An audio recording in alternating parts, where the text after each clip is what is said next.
No more talking, singing, zip. But without my voice, how can I... You'll have your looks, your pretty face. And don't underestimate the importance of body language. There he goes, isn't he dreamy? Monsieur Gaston, oh he's so cute. Be still, my heart, I'm hardly breathing. Belle? Bonjour, Gaston. Gaston, may I have my book, please? How can you read this? There's no pictures. Well, some people use their imagination.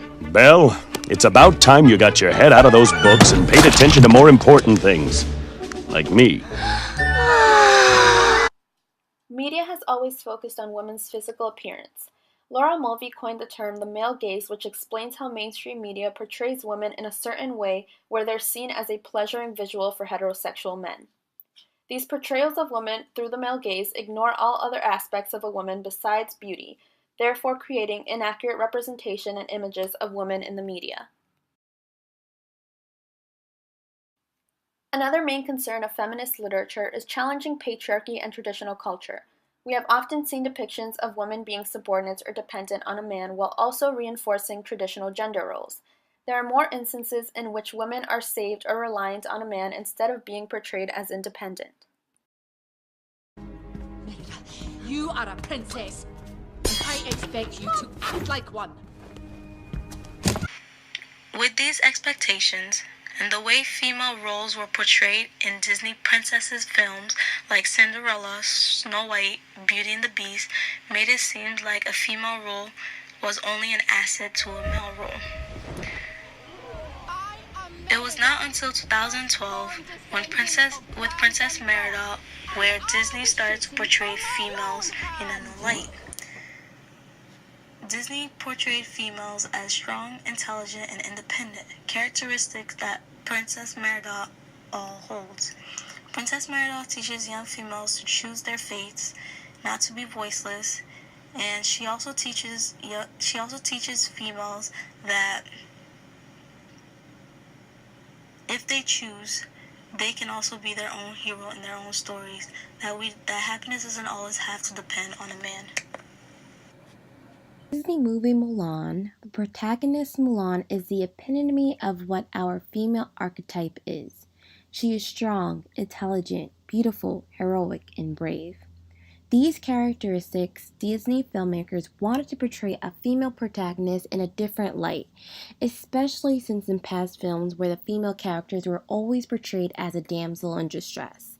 In this film, Mulan is the heroine. In the beginning of the movie, we see the importance of beauty and femininity in order to find a male suitor.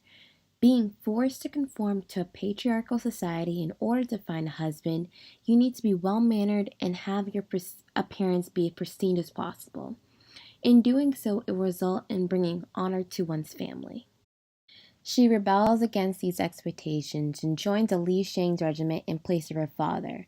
In refusing to conform to her gender role, she becomes an agent against patriarchy as she leaves home.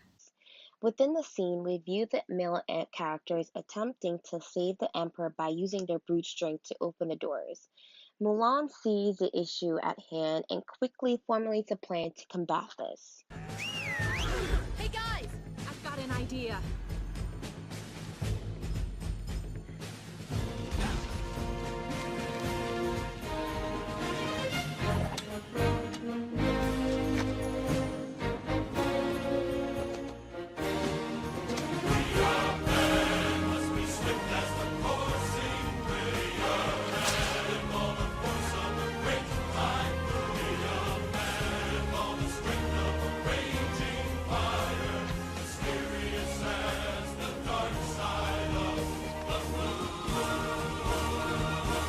Due to the lack of protest from the male characters, the filmmakers thus challenged the notion that femininity and male identity are mutually exclusive, and that femininity represents weakness.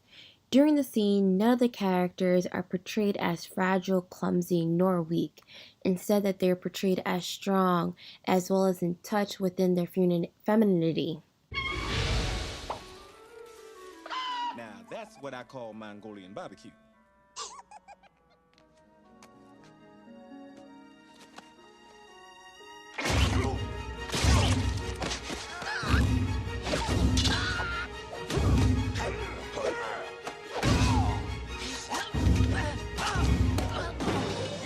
and thus dismantling the notion of gender roles by portraying women as more than your stereotypical damsel in distress, but also as a strong, confident, intelligent, and beautiful heroine that is greatly appreciated, especially within given context of Disney movies. This next clip is from the TV show How to Get Away with Murder. The show embodies strong, developed, complex female characters, considering that the genre of the show, which is a legal murder mystery, is typically played by men. We usually only see female victims or female romantic interest in these types of shows. However, How to Get Away with Murder has legal female professionals and female law students. By showing a female being portrayed as strong, we are going against the norms of women being portrayed as stereotypically weak and without a voice. The brilliant, successful professor and mentor is Annalise Keating. She is respected, powerful, and in control, which is a very unusual sight on TV. We usually see women on TV who are never given as much history and depth as men. And if they are, it's usually only in relation to their status as a love interest or sex toy. In this series, we see multiple women given interesting backstories and multi-faced personalities that portray these women as actual people. Annalise Keating actively goes against the stereotypical personalities that women are so often stuck with. She is characterized as a strong, accomplished lawyer who is worthy of respect. To testify that Tricia Stanley was killed by her boyfriend, David Allen. You're way off base. I recommend you rein this in. Explain why your eviction suit against Miss Morelli was dropped despite her inability to pay rent. Keating? Is it because her lost rent money was nothing compared to the millions you made once Miss Stanley was out of your way? Answer the question, Keating, Senator. enough. Why was Linda Morelli granted these concessions? Mr. Chief Justice, I have extended great deference to the court by showing up here today, but I am not going to put up with this any longer. I am sorry, Senator, if you do not have the time to answer for who bore the real cost of your development. Objection! Not just Tricia Stanley and her boyfriend, David Allen, who served 21 years in prison. Your Honor, please. For the thousands who were displaced in the name of lining your pockets. Keating? The majority whom were poor, powerless, and didn't bear the color of skin desirable to your business interests. You tore a community apart. You tore families apart. You destroyed lives, Senator. Admit it. Admit you killed Tricia Stanley and had my client, David Allen, set up for her murder. We argue that there has been a new developed female archetype in popular culture that is progressive in terms of previous media representations.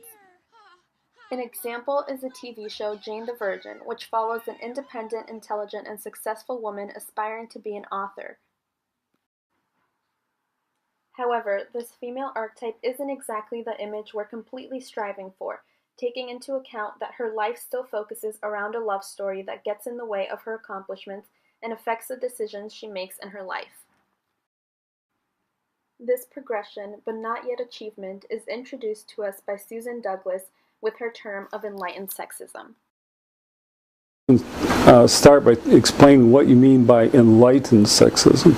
Sure. Enlightened sexism is a sneaky, subtle, new kind of sexism that seems to accept and even celebrate women's achievements on the surface, but underneath is really dedicated to the undoing of feminism and to keeping women, and especially young women, in their place. And there's this illusion that all is done now with feminism. It's all going the way it should go, and everyone's got what they want. Yeah, there are fantasies of power that we get, and this was really interesting for me when I started working on this book. And I started on it because I'd done this book Where the Girls Are back in the 90s, but by the early 2000s, when I would go to give talks about it, popular culture doesn't have that long a shelf life, and people started saying, well, what about Buffy? What about Ally McBeal? What about Desperate Housewives? And so I thought I'd go back to the 90s, which is where the Girls Are left off, and look up to the present. And so as I was watching, I began to be struck by this big difference between what was on offer for me and what was on offer for my then teenage daughter.